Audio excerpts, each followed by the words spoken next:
Rebecca Thompson fell twice from the Freeman Canyon Bridge. She died both times. The first fall broke her heart. The second fall broke her neck.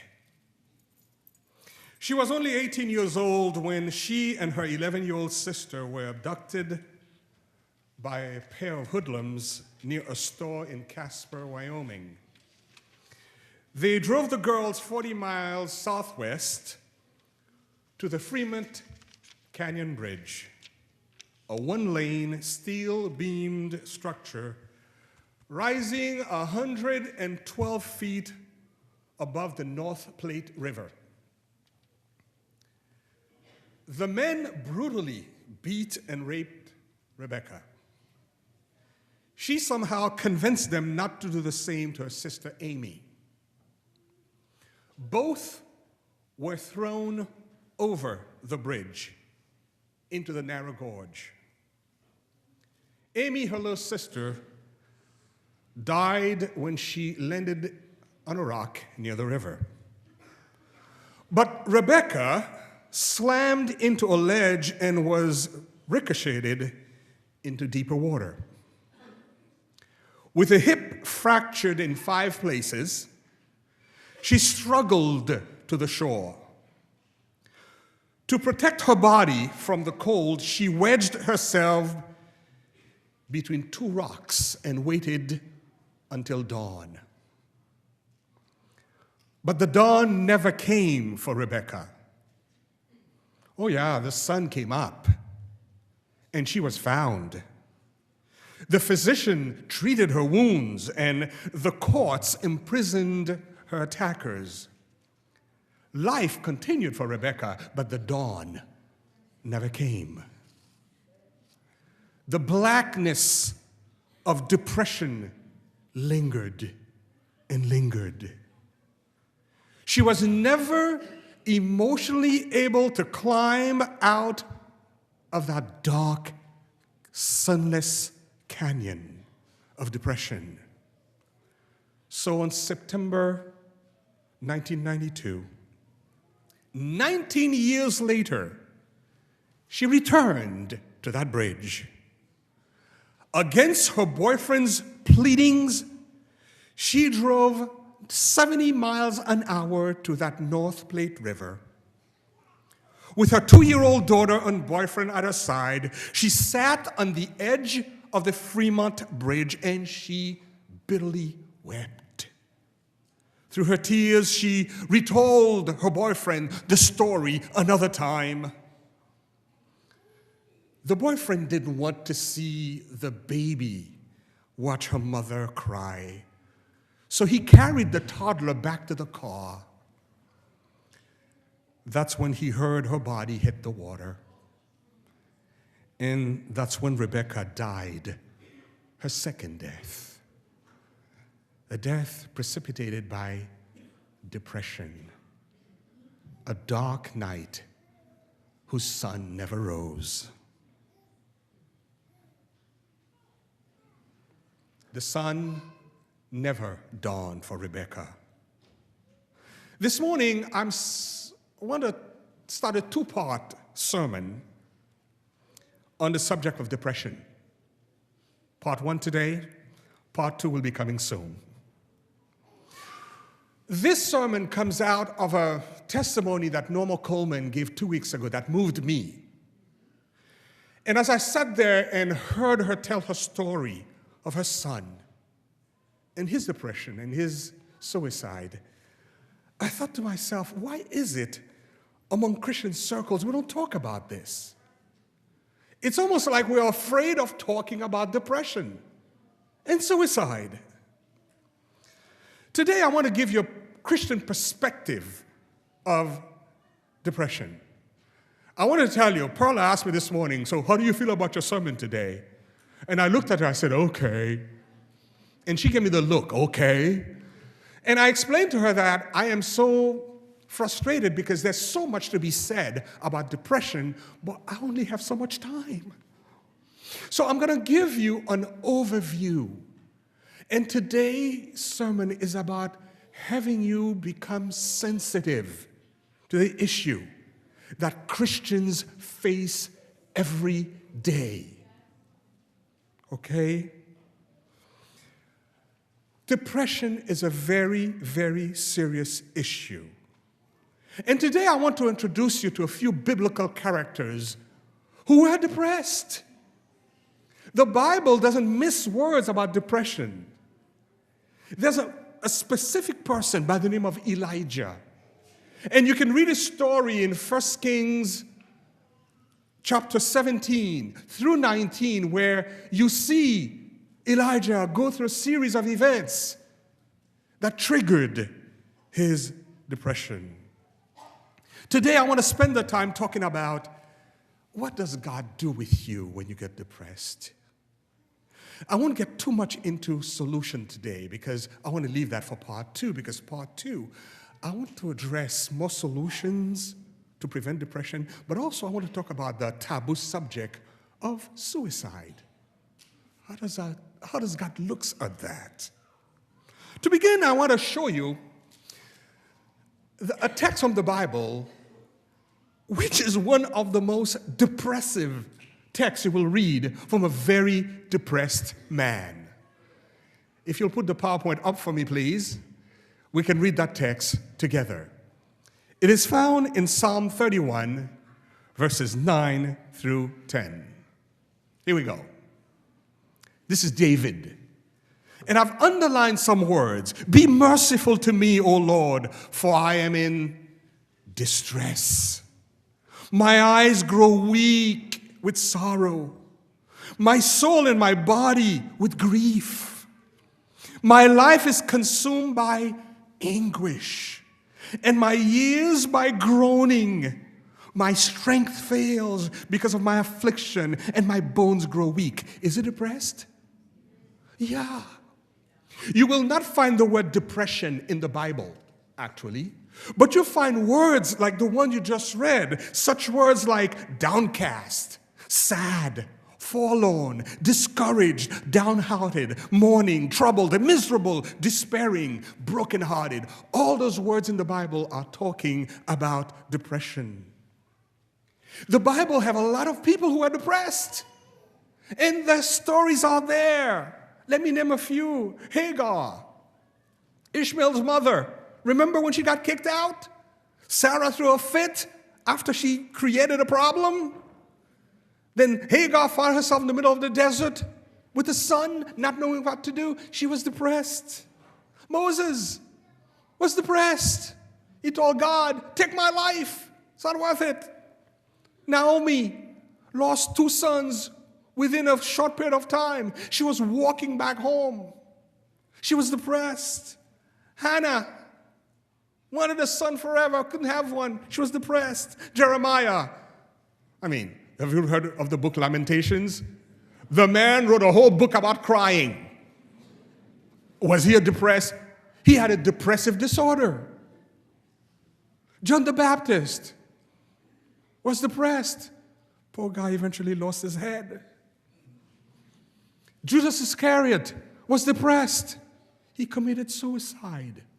Paul was depressed. And if you read throughout his old scripture, he went to the facts of God. When are you going to take this thing away from me? Depression is a serious subject. Today I want to talk to you about Elijah. Here's a guy who was under a lot of pressure.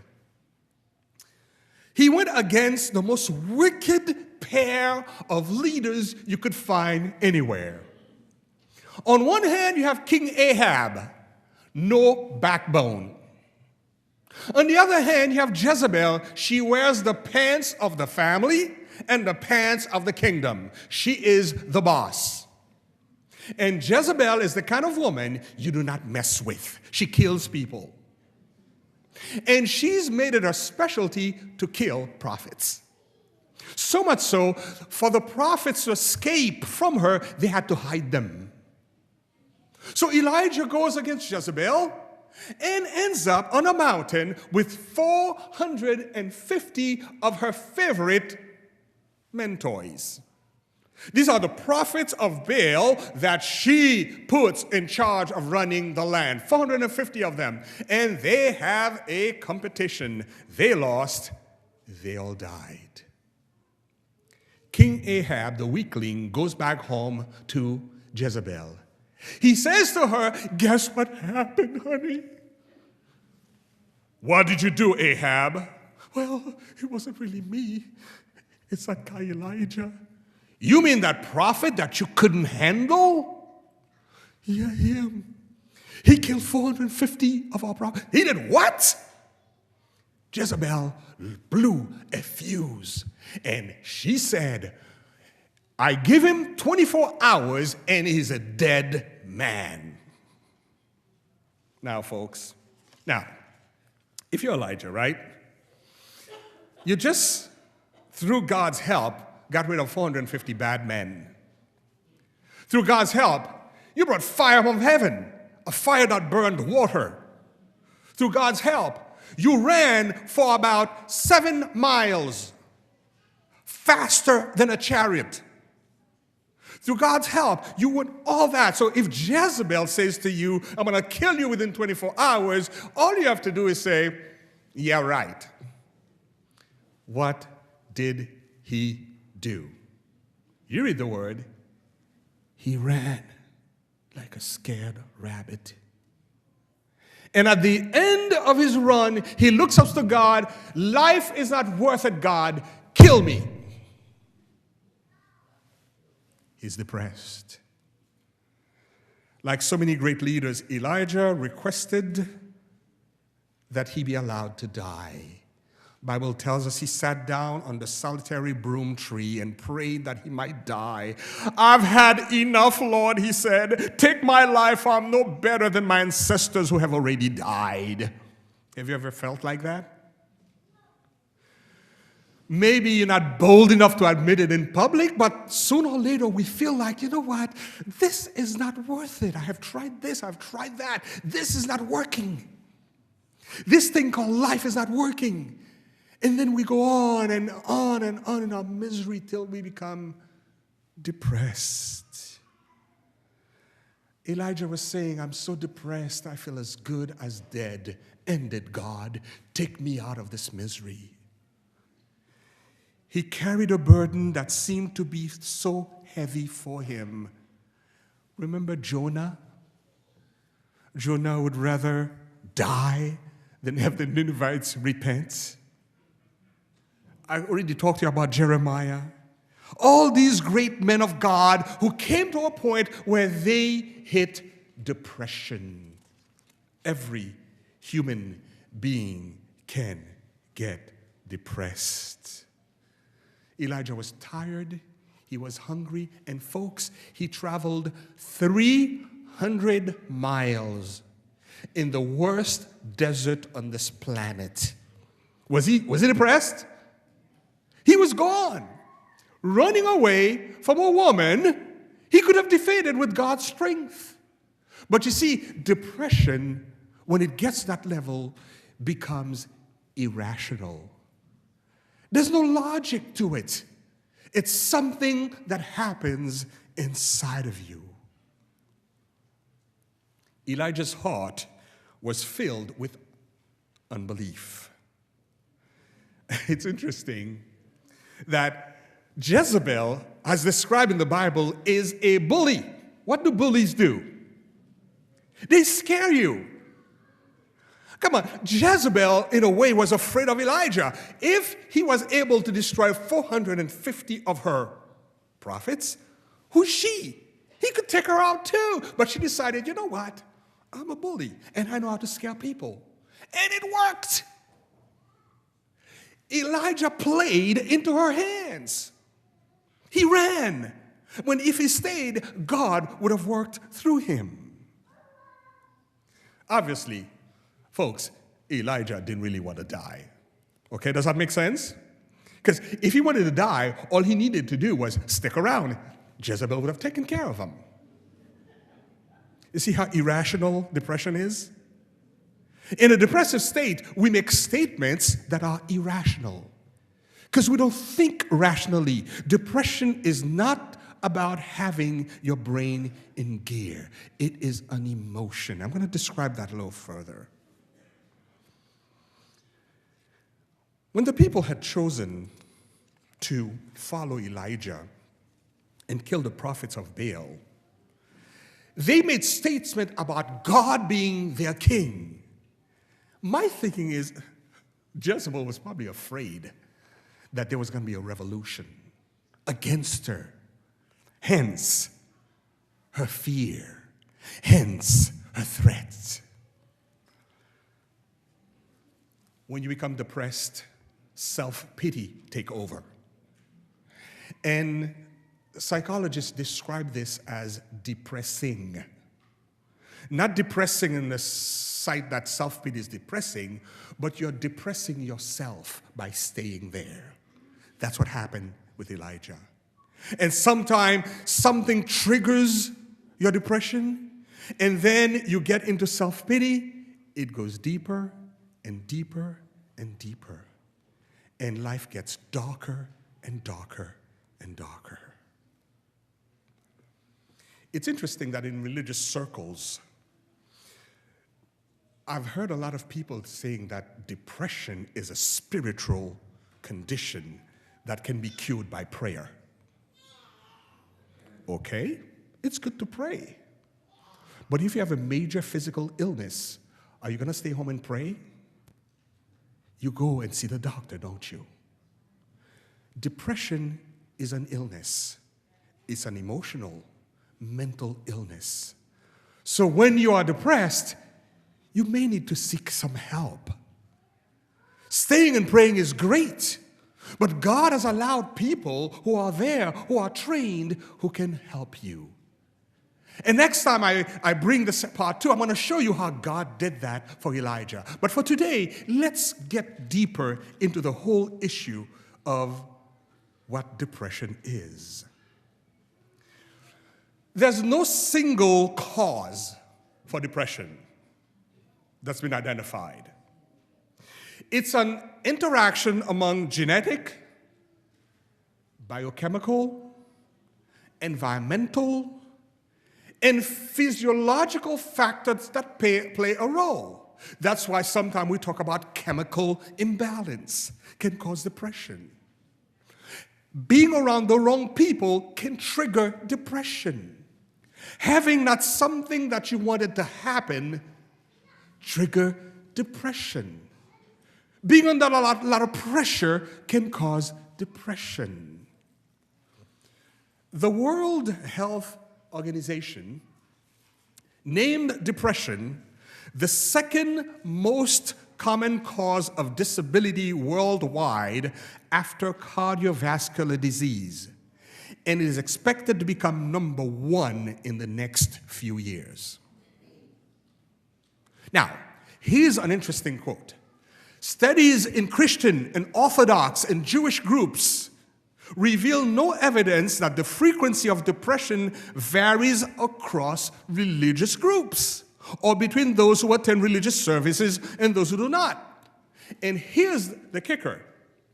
In a typical congregation of 200 adults, 50 attendees will experience depression at some point. That's the minimum. And at least 30 are currently taking antidepressants. Now, here's an interesting thing I found in my research. There was a study done by the New England Journal of Medicine that was published not too long ago. And it was a study on depression in the American workplace. And it suggested that a lot of the people we work with from day to day have serious depressive illnesses. Problem is, they don't take their medicine. And when they don't take out their medicine, guess who they take out their depressive illnesses on? You. So depression is a serious issue. Each person experiences depression differently. For some people, when they're depressed, they don't eat.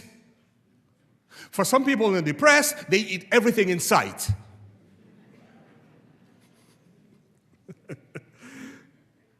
Of course, depression is more than a collection of symptoms. It's a common and serious medical condition that can feel overwhelming and interfere with your ability to function. There are some people who are so clinically depressed, they cannot leave the house. They cannot move. They cannot have relationships.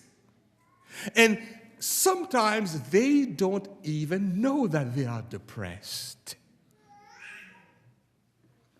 We have, in a big format, without me breaking it down for you, what is called situational depression. I wake up Monday morning, I don't feel like going to work, I had a bad weekend, I'm depressed. I don't feel very good. That's a situation. I have a few teenagers living at home, and they're driving me nuts. Situational depression. I'm in a relationship, and the person doesn't treat me very well, and it's happening very often. Situational depressed. But there's something called major depressive disorder. A major depressive disorder shows up either by a chemical imbalance or if you've had situational depression for too long. Because when your environment affects you negatively and you become depressed, the chemicals in your mind starting to change, in your brain start to change, and hence the chemical imbalance. There are times when you may feel lonely, you may feel sad, you may feel hopeless for a few days. But major depression, clinical depression, lasts longer and is disabling. It can prevent you from functioning normally. From what we saw from Elijah, there are some specific situations when we're prone to depression. Let me show them to you. Number one, could you put that up, please? Number one, long periods of physical, emotional, spiritual demands that lead to tiredness and stress. Be very careful. Depression comes most of the time when your life is out of balance. Some of you need to learn to take a break. You know what I'm saying? Some of you think you are Superman, Superwoman. You can go, go, go, go, go, go, go. America is one of the countries in the world that have the highest level of depression than other parts of the world. And I know why, and I'll tell you. Briefly, do you realize America is the only country in the world that does, one of the few, I should say, the only modern nation in the world that does not have what we call mandated vacation. Most modern countries in the world, by law, you have to take a vacation. I love how they do it in France. By law, you have to take 5 weeks off every year. By law. Okay? Most countries have a month. In America, you get 2 weeks. And do you know what most Americans do for those 2 weeks of vacation? They stick around the house to clean it up, to fix it up and all. You're supposed to get away and do something different. That's why we're depressed. We drive ourselves to get and get and get, and the body and the mind is saying, enough, it is enough. But we're not listening. Number two, that trigger depression. When you are caught in a situation with no immediate answers, that can trigger depression. You feel stuck. You feel boxed in. There's nothing you can do. You can't get out. You can't jump out. You can't sneak under. You're stuck. That can cause depression. You're prone to depression when you're stuck. You feel stuck. And I'm going to use another words later, but we'll come back to that. Number three, why we're prone to depression. When people you love are hurting for a long time. Parents, do you realize you get depressed sometime over your kids? Okay? That is a situational depression. You have this teenager who refuses to listen to you. They think they know it all. They got it all figured out. You were born under a rock as a parent. You have no clue. And you can see what's going to happen. Or you may have a child where your goals for them don't match their goals for themselves. And there's nothing you can do to push them. Now, let me go off the reservation a little bit and bug you a little bit.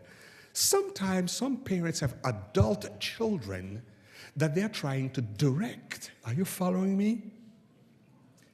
The kids are adults, but we still try to tell them what to do. And we become depressed over the fact that they're not following what we tell them. That's situational depression. Fourth one. Next slide, please. When you've held on to anger for too long, can you say ouch? Some people develop situational anger and situational depression and serious depression because they are angry. And I want to put the next clicker on because the two are connected. The next one, when you are unable to forgive. Are you following me? Yes, wow. A lot of people are angry, they hold on to stuff because they are not forgiving. And the more you hold on to them, you are changing the chemical pattern of your brain. And your body enters a depressive state. And very often you are not even realizing that you're doing this to yourself. You need to find ways to forgive, find ways to let go of that anger. Some people have held onto that stuff for years. And that causes depression. Two more. Sometimes you're prone to depression when you live with pain for too long. You've lived with a pain. Something in you is hurting you really bad. And if you don't let go of that pain and find a way to dismiss it, you will be depressed. When you have a chemical imbalance, I've talked about that. These situations can bring you down and eat at your soul. And then you find yourself acting in ways where you don't even recognize yourself because you are a depressed individual. However, as Christian, the biggest thing about depression is the loss of hope. When you lose hope, that's the door where you enter into serious, long-term, clinical depression. When you have no hope whatsoever, the situation you're in, you feel like it's for life. You feel like nothing will change, nothing will get better, I'm stuck. That's entering clinical depression. We call that hopelessness. And that's where God's church, that's where Miami Temple comes in the picture. What do you do when people are hopeless? What do you do when people are so depressed? They don't want to get up out of bed. They don't want to talk to you. They don't want to deal with you. What do? The church has a role. Clicker number one, the role of the church. The church must provide her depressed members hope. How do we do that? You gotta be there. To be there, you gotta know them. To know them, you gotta say hi to them on Saturday morning. Are you following me? Because it is sad to think that in this congregation of over 200 people, there are around 50 to 100 people right now who are depressed. Are you following me? You don't know them, but what if you were to be friendly with them and you would pick up on something and you could just say, can I give you a hug? Can I tell you I love you just the way you are? Can I tell you I want to hang out with you this week? That's hope. Number two thing that we can do as a church. The church must create a safe environment for those who are struggling with depression. I can tell you, as a third generation SDA, I grew up in a church where there was no room for depression. We're supposed to be happy in the Lord all the time. That is not realistic. No one is happy all the time. If you're happy all the time, you need to see somebody. Because you're faking it big time. Happy, happy, happy people who have a place for you. We need to make it okay for someone to feel down and out. When I ask you, how are you, you don't always have to be fine. Try it sometimes. When someone asks you, how are you? Say, not good. And watch their reaction. They do a double take, and they don't know what to say to you because they're not used to it. We all love to fake it. How are you? Fine. I'm dying inside. I had a huge fight with my teen this morning. I want to kill him. I'm fine. I'm okay. I'm good. It's not okay. It is okay. Make it okay for people to tell you, I'm not doing well. I'm not doing fine. And I don't have to tell you why, just so you know. Accept me. Third thing the church can do. The church must constantly remind its members the health principle that would keep our minds balanced and a great antidote to depression. It amazes me that us as Adventists, we have such a great health message, and we don't realize that the way you eat, the way you treat your body, can have a great influence on how depressed or not depressed you are. Are you following me? Quickly, let me show you some stuff. Number one thing, just what? Click it for me, please, back there. Okay, he's not awake. I'll read it to you. Oh, here it is. Proper hygiene. Listen, if you feel you are going through a period of depression, first thing you need to do, get 7 hours of sleep. Because when you do that, you regenerate the brain chemicals that are out of balance. Are you following me? I am serious. These are natural stuff that God gave us. The pill that you take is not the first thing. Get some sleep. 2, eat a well-balanced diet with lots of fruits, nuts, and vegetables. When you are depressed, as much as possible, stay away from sugar and meat. I'm not turning you into a vegetarian or sugarless person. I'm giving you natural things that fight depression. 3, the church needs to show how to create and maintain healthy relationships. Sometimes you're depressed because you have depressed friends. Hello. People you hang out with will either bring you up or they will bring you down. You choose. My wonderful Perla will tell you I dump friends all the time. Now, she's helping me moderate that because she's a kinder soul than I am. But if I have a depressed friend and you depress me for too long, guess what? I delete you. It's healthy. It's healthy. Because at my age, I cannot afford to be depressed all the time. It is sucky to be depressed all the time for me. So watch your relationship. Next slide, please. Okay? Encourage members to seek psychological and medical treatment when needed. I know some Christians who don't believe in seeing a psychologist or psychiatrist. Hello, what's wrong with that picture? If you're physically ill, you see a medical doctor. If you're emotionally ill, see a mind doctor. That's what we're here for, to help you. And let me tell you, those of you who are afraid of therapists or psychologists, all we do is we listen to you and we repeat to you what you just said in fancy language. We call that reframing. We take your words, we reframe it, and we help you see what you can't see. That's it. There's no magic to it. Okay? Next thing that the church can do. Oh, this is my favorite. It's so easy, I am surprised we don't do it. We need, in the church, to create interactive small groups.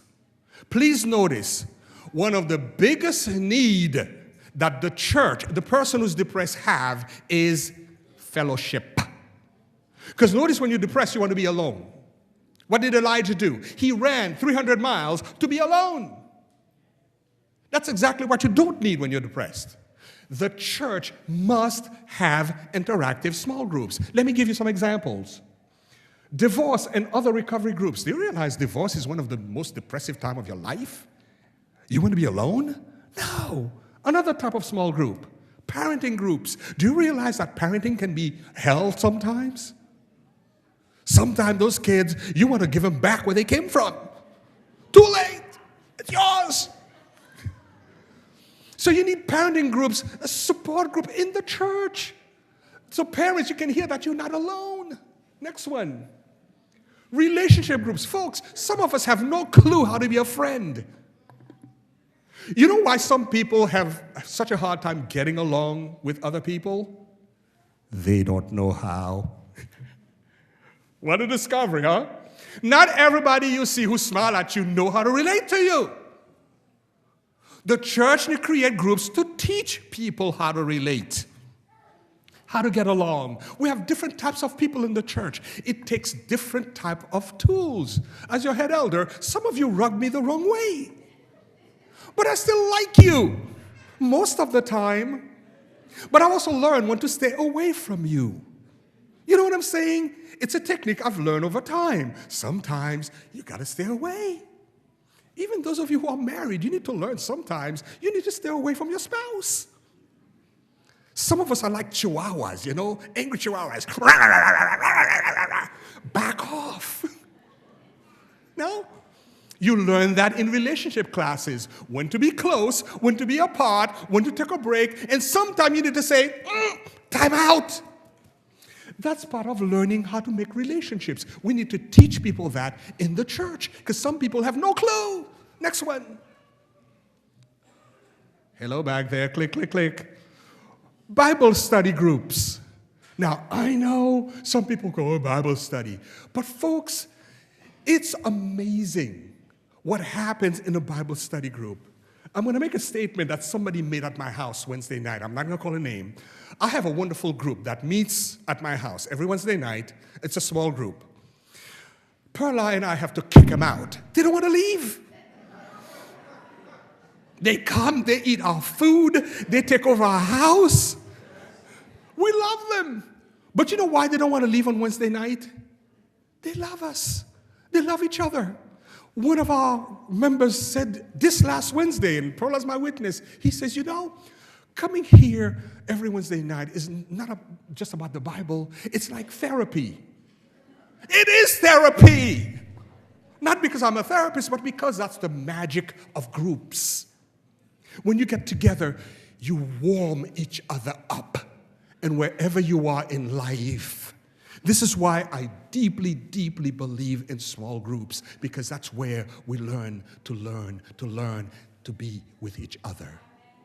We assume we know how to relate. We don't, people. We got to learn. Just like a baby learns to walk, as adults, we have to learn to walk in each other's shoes. That's an art. Small groups do that for you. Last one. Life Coping Skills Group. By the way, all these groups, any one of you can decide, I'm going to start one. When you do that, tell Pastor Monsalve. Tell one of the elders. We'll hook you up with some people. Any one of you can pick any one of these. You don't need any training. If you need any training, we'll get it for you. But start a group. If it's your issue, start a group about it. Okay? I belonged to a church many years ago. That's not in my notes. Just as an aside, as an example. I was the youth pastor, and we gave a sermon like that, and he came to me after. He says, you know, I got to tell you something. It's confidential. And he says, I'm a sex addict. I want to start a sex addiction group. Guess what I said to him? Great! Let's start next Sabbath. But I said, only issue I ask for, you can only have males in it. He says, okay. And he started the group. We had one. And we had different type of groups going on. Your issue, your group. Moving on. I think I have one more. Now, one of the key antidotes to depression I've found is reading the Psalms. Did you know the Psalms have magical properties against depression? I heard a few amen. You know what I'm talking about? Sometime when you're depressed, open the book, read a psalm. Those were songs that were written by people who are going through their own stuff. And there's a connection that happens when you read a psalm, when you're down.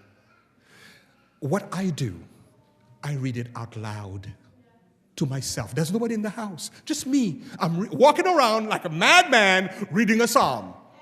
It is pretty cool and it works. Try it. I think I have one more. Do I? No. Clear that one out. Conclusion. A few years ago, 15 to be exact, I went through the worst depression that a person can have. Something terrible happened in my life. I'm not going to get into it. And around the same time, I moved to a new state. I hated the state. I hated the contract that took me there. I hated where I live. I hated my life. I was clinically depressed. I went to see a psychologist. She says, I don't need to see you once a week. I need to see you twice a week. That's pretty bad. She says, you need some guidance. And she said, I'm going to refer you to a psychiatrist for some medicine. So here I am in a new state, a new town, all by myself. I hate everything that's going on. I'm on antidepressant. I'm a mental health professional. You know how sucky that is? I was so down and out. I woke up in the morning and barely took a shower. I know, TMI.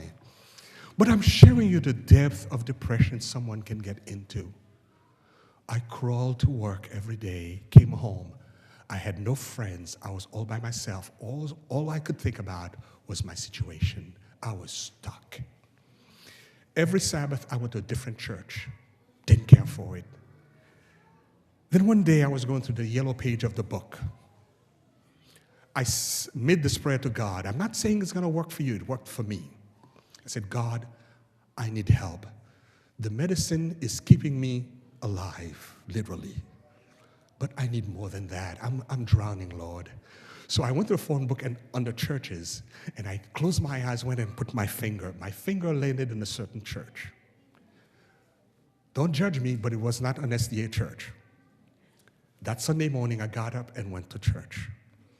The church had 3,500 members. I felt like a dot. Furthermore, I didn't know anyone in the town, so I'm new. I just wanted to hear a good sermon. I was not going to become a member or anything. I just needed a good sermon. So those of you who know me, I hate to sit in the back. I got to sit in the first 3 rows. So I sat in the second row, and I listened. As I walking out the church, somebody approached me.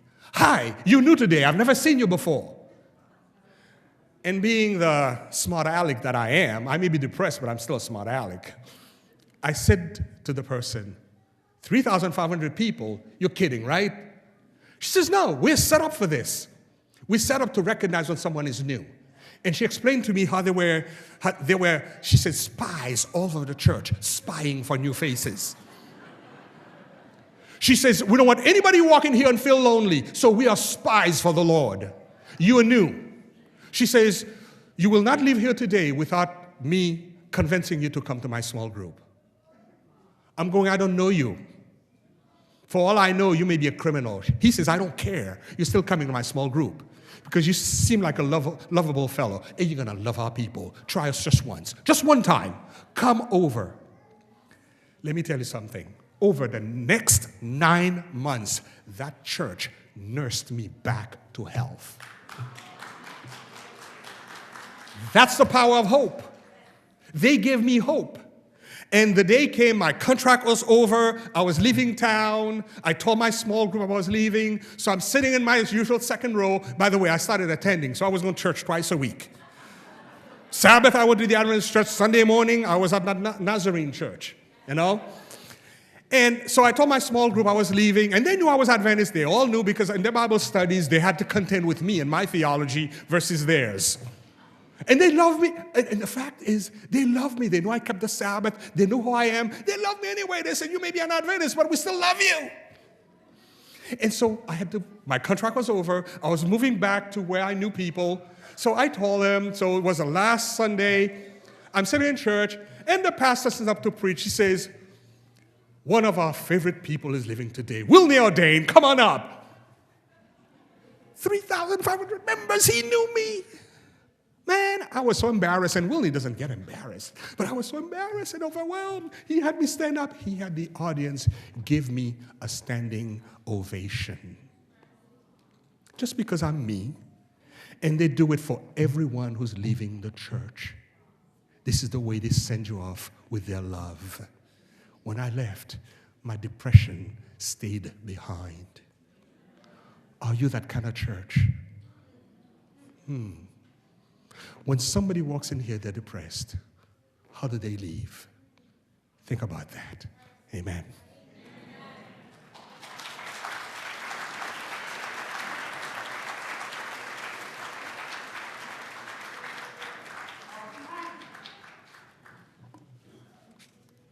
What a friend we have in Jesus. All our sins and griefs to bear. What a privilege to carry everything to God in prayer. Shall we sing 499 to close? The lyrics will be on the screen. Let us all stand as we sing.